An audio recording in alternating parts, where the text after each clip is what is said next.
ان کے گھٹنوں پر سر رکھتے وہ بے بسی سے نادم لہجے میں بول رہا تھا، جبکہ سہاب نے کچھ چونک کر اس کی آخری بات سنی تھی۔ ساجدہ بیگم نے تسبیح بینچ پر رکھ کر دونوں ہاتھ اس کے سر پر بے حد شفقت سے پھیرے تھے۔ پہلے مام ڈیڈ چھوڑ کر چلے گئے، بہت پیار کرتا تھا میں ان سے۔ اس کے بعد رمیز بھائی تنہا کر گئے، وہ تو میرے بیسٹ بڈی تھے، میرے سب سے قیمتی دوست، میرے ہمراز۔ اور اب وہ کہتے کہتے دانستہ طور پر ٹھہر گیا، یا شاید روانی میں کہتے اسے یک لخت میں ہوش آیا تھا، اور سہاب وہ تو دنگ رہ گئی تھی۔ ساجدہ بیگم نے اس کے جملہ ادھورا چھوڑنے پر بہت غور سے اس کے چہرے کو دیکھا تھا۔ وہ وہاں کچھ ٹٹولنا چاہ رہی تھیں، ان کے جہاں دیدہ نظروں سے بھلا کہاں کچھ چھپ سکتا تھا۔ انہوں نے سر تھام لیا، اور شعر کا شکست خوردہ لہجہ خرم کو بھی متحیر کر گیا تھا۔ کوئی کسی کی وجہ سے تکلیف میں نہیں ہوتا بچے، وہ شخص اپنی تکلیفیں اپنے حصے میں اوپر سے لکھوا کر آتا ہے۔ تکلیفیں اور مصائب ہماری زندگی میں نئے موڑ لے کر آتی ہیں۔ ذائشہ کی زندگی بھی اب ایک نیا رخ اختیار کرنے والی ہے۔ اس سے گال پر ہاتھ رکھتے گویا انہوں نے اسے بری ذمہ قرار دیا تھا۔ میں بہت فکر مند ہوں ان کی طرف سے۔ یہ جو کچھ بھی ان کے ساتھ ہو رہا ہے اور جو کوئی بھی کر رہا ہے، وہ دوبارہ بھی کوئی انتہائی قدم اٹھانے سے پیچھے نہیں ہٹے گا۔ اور شیر نے لب بھینچ لیے۔ اللہ مالک ہے، اس نے اس مشکل میں میری بچی کو ڈالا ہے تو نکالے کبھی وہی۔ فکر نہ کرو، اب کچھ دن تک تو وہ گھر میں ہی رہے گی، یوں بھی اس حالت میں اسے میں باہر نکلنے نہیں دوں گی۔ ساجدہ بیگم نے کہا، اور اب تم بھی گھر کو جاؤ خرم بیٹا، تمہاری تو خیر سے پرسوں مہندی ہے، اور قسمت کی کرنی دیکھو، ہماری وجہ سے تمہاری خوشیاں بھی مان پڑ گئی ہیں۔ وہ تعصب سے گویا ہوئی۔ خرم نے گہری سانس خارج کی، ماحول میں عجیب سی سوگواریت چھا گئی تھی۔ روشنی حماس کے ساتھ ٹی وی لاؤنج میں بیٹھی تھی۔ ٹی وی پر مشہور زمانہ کارٹون ٹام اینڈ جیری دیکھا جا رہا تھا۔ نورز آفس سے تھوڑی دیر پہلے ہی آیا تھا۔ بھابھی کھانا لگا دیں، بہت زبردست بھوک لگ رہی ہے۔ کف کے بٹنز بند کرتا وہ نیچے اترا تھا۔ میں اٹھ شیر کا انتظار کر رہی تھی، وہ آ جاتا ہے تو پھر لگاتی ہوں، ساتھ ہی بیٹھ کر کھا لیں گے۔ روشنی نے ذرا سی گردن موڑ کر کہا۔ اس کا رخ سامنے نہیں تھا، وہ نورز کو دیکھ کر بات کر رہی تھی۔ لیجیے، آ گئے لارڈ صاحب، اس کے طنزیہ لہجے میں کہتے داخلے دروازے کی سمت اشارہ کیا۔ سہاب کی شادی کے بعد سے دونوں کے تعلقات کشیدگی اختیار کر گئے تھے، اور شیر چاہتا تو نورز کو حقیقت بتا سکتا تھا، مگر سہاب کا پردہ بھی ضروری تھا۔ وہ نہیں چاہتا تھا کہ وہ نورز کی نظروں سے بھی گر جائے۔ شکر ہے تم آ گئے ہو، فریش ہو جاؤ، میں کھانا لگاتی ہوں۔ روشنی نے صوفے سے اٹھ کر کچن کا رخ کیا۔ چاچو! حماسی خوف زدہ سے چیخ پر روشنی کے اور نورز دونوں اس کی طرف متوجہ ہوئے تھے۔ یہ آپ کے ہاتھوں کو کیا ہوا ہے؟ خون کہاں سے آیا؟ آپ کو چوٹ لگی ہے کیا؟ مما، چاچو کو چوٹ لگ گئی ہے۔ اور شیر کے ہاتھوں پہ لگا خون بے شک جم چکا تھا، مگر اس کا سرخ رنگ تازگی کا تاثر دے رہا تھا۔ روشنی اس کے ہاتھ دے کر گھبرا گئی۔ کچھ نہیں ہوا ہے، میں ٹھیک ہوں، اس نے جواب دیا، پر نورز مطمئن نہیں ہوا۔ پھر یہ خون کہاں سے آیا؟ اسے تشویش نے آن گھیرا۔ ڈونٹ سے کہ پھر سے کوئی حادثہ ہوا ہے۔ اس نے قدرے مشکوک نظروں سے اس شیر کو دیکھا۔ میں آ کر بتاتا ہوں سب۔ اپنا رنگ ہوتا فون کان سے لگائے وہ کمرے کی اور بڑھ گیا تھا۔ اللہ جانے اب کیا ہوا ہے۔ روشنی وہیں اس کا انتظار کرنے لگی۔ کچھ ہی دیر میں وہ سیڑھیوں سے اترتا دکھائی دیا۔ وہ بے حد عجلت میں دکھائی دے رہا تھا۔ ہاں ذوالقرنین، میں بس نکل ہی رہا ہوں۔ نہیں فی الحال تو نہیں، مگر پہلے سے بہتر ہیں۔ باقی میں تجھے آ کر کنڈیشن بتاتا ہوں۔ وہ خاصی عجلت میں تھا۔ اٹھ شیر، سب ٹھیک ہے؟ ذوالقرنین سے بات کر رہے ہو؟ کیا کوئی سیریس مسئلہ ہے؟ اس نے سنجیدگی سے پوچھا۔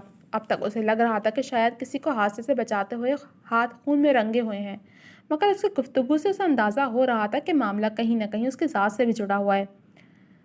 مسئلہ تو سیریس ہی ہے، پتہ نہیں کون ہے جو میرے پیچھے پڑا ہوا ہے، اب مجھ تک پہنچنے کے لیے ذائشہ کو نقصان پہنچانے کی کوشش کر رہا ہے۔ ایک ہاتھ کمر پر ٹکاتے دوسرے ہاتھ سے ماتھا مسلتے وہ تفکر سے گویا ہوا۔ واٹ؟ پہلے کیوں نہیں بتایا آپ نے؟ نورز شاک رہ گیا۔ کیونکہ مجھے خود آج پتہ چلا ہے۔ ذائشہ مزینہ کی شادی کے سلسلے میں صبح خریداری کی غرض سے مارکیٹ گئی تھیں۔ وہاں انہیں کچھ لوگوں نے موقع پا کر اغوا کر لیا۔ میرے موبائل پر ان لوگوں کی کال آئی تھی۔ اس وقت میں پولیس اسٹیشن میں تھا۔ اوہ میرے خدا، وہ ٹھیک تو ہے؟ روشنی نے دونوں ہاتھ منہ پر رکھ کے پریشانی سے پوچھا۔ اللہ کا شکر ہے وہ محفوظ ہیں، بس سر پر گہری چوٹ آئی ہے، ہاسپٹل میں ہیں، شاید صبح تک ڈسچارج مل جائے انہیں، اس نے مختصر بتایا۔ پر آپ پولیس اسٹیشن کیوں گئے تھے؟ سمر کی سوئی اس بات پر اٹکی تھی۔ جس دن میں عائشہ کو ان کے گھر ڈراپ کرنے گیا تھا اس دن کچھ لوگ ہمیں اوورٹیک کر رہے تھے۔ کچھ دیر تک تو وہ اوورٹیک کر کے ہمیں گھیرنے کی کوشش کرتے رہے تھے۔ پھر جب میں نے گاڑی کی اسپیڈ بڑھا دی تو انہوں نے فائر کھول دیا۔ عائشہ یہ سب دیکھ کر گھبرا گئی تھیں۔ گھبرا تو میں بھی گیا تھا مگر جلدی تاثرات پر بند باندھ گیا۔ مطلب اس رات عائشہ کو ان لوگوں کا نشانہ بنی تھی۔ روشنی کو شدید صدمہ ہوا، وہ ششدر رہ گئیں۔ نہیں، دراصل کچھ گاڑی ڈس بیلنس ہو گئی تھی۔ کچھ ان کی چیخوں سے میرے ہاتھ پیر پھول گئے تھے۔ اسٹیئرنگ پر گرفت نہیں رہی تھی میری۔ بس اسی نتیجے میں گاڑی اسٹریٹ پر لگے درخت سے جا ٹکرائی۔ اس نے گہری سانس خارج کی۔ اتنا سب کچھ ہو گیا اور آپ نے مجھے بتایا نہیں۔ ہمارے آپس کے تعلقات چاہے جیسے بھی ہوں ہیں تو ہم بھائی۔ آپ نے مجھے اس قابل بھی نہیں سمجھا کہ اپنی پریشانی مجھے بتاتے۔ وہ دل گرفتگی سے کہہ رہا تھا۔ میں تمہیں پریشان نہیں کرنا چاہتا تھا۔ وہ مسکرا کر نورے سے کندھا تھپتھپانے لگا۔ اچھا میں نکلتا ہوں، ذوالقرنین کی مسلسل کالز آ رہی ہیں، میں بھی چل رہا ہوں۔ موبائل اٹھا تھا وہ بھی اس کے ساتھ ہی پولیس اسٹیشن پہنچا تھا۔ کچھ پتہ چلا؟ وہ کرسی گھسیٹ کر بیٹھا، اس کے ساتھ نوریز بھی بیٹھ چکا تھا۔ نہیں فی الحال تو نہیں، مگر تو فکر مت کر، بہت جلد اس کی گردن میرے شکنجے میں ہوگی۔ اب ہمیں اس کی دوسری چال کا انتظار ہے۔ اس بار تو ہمیں خبر نہیں تھی مگر اگلی بار کے لیے اس نے خود ہی ہمیں چوکنا کر دیا ہے۔ ذوالقرنین کے کہنے پر وہ لب بھینچ گیا۔ سمجھ میں نہیں آتا کہ ایسا کون ہے جو مجھ پر زیرک نگاہ رکھتا ہے۔ اتنی کہ اس شخص کو میری کمزوری پتہ چل گئی، جبکہ میرے جذباتوں کی خبر تو میں پاس سے گزرنے والی ہوا کو بھی نہیں لگنے دیتا۔ پھر یہ کون سا مائی کا لال پیدا ہو گیا؟ وہ سرخ چہرہ لیے بھینچے جبڑوں سے بول رہا تھا۔ ان لوگوں کو پکڑنے سے بہتر ہے کہ ان کا مطالبہ پورا کر دیں، ورنہ وہ لوگ یوں ہی نقصان پہنچاتے رہیں گے۔ نوریز نے سنجیدگی سے مشورہ دیا۔ وہ ابھی پوری بات سے واقف نہیں تھا۔ ان کے مطالبے معلوم ہوتے تو منہ پر مار کر جان چھڑواتا، مگر مسئلہ یہ ہے کہ وہاں سے کسی قسم کا کوئی مطالبہ ہی نہیں کیا گیا۔ اور شیر نے لب بھینچے۔ میرے خیال سے ان کا مطالبہ روپیہ، پیسہ اور پراپرٹی ہوگا۔ بے صورت دیگر کوئی پرانی دشمنی بھی ہو سکتی ہے۔ تو دماغ پر زور ڈال، کوئی ایسا بندہ جس پر تجھے 100% نہ صحیح مگر 60% ہی شک ہو، کیونکہ اس سے پولیس کا کام اور آسان ہو جائے گا۔